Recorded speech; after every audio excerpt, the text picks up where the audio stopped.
So after all those searches, you finally found the right property. But there's a few extra things you need to consider. You don't want to end up with a renovation nightmare or a legal issue. So what you need to do is make sure that your conveyancer or your solicitor has got everything covered off. Now, it is your responsibility to check on them, but they're going to do most of the heavy lifting here. So there's 5 things that they need to check.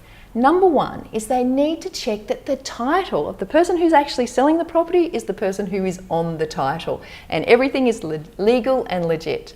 Number 2 is you need to check the covenants. Number 3, you need to check easements. Number 4, you need to check that you have compliant building works. So if there has been a renovation, maybe there is the builder's warranty insurance that you can actually get as well.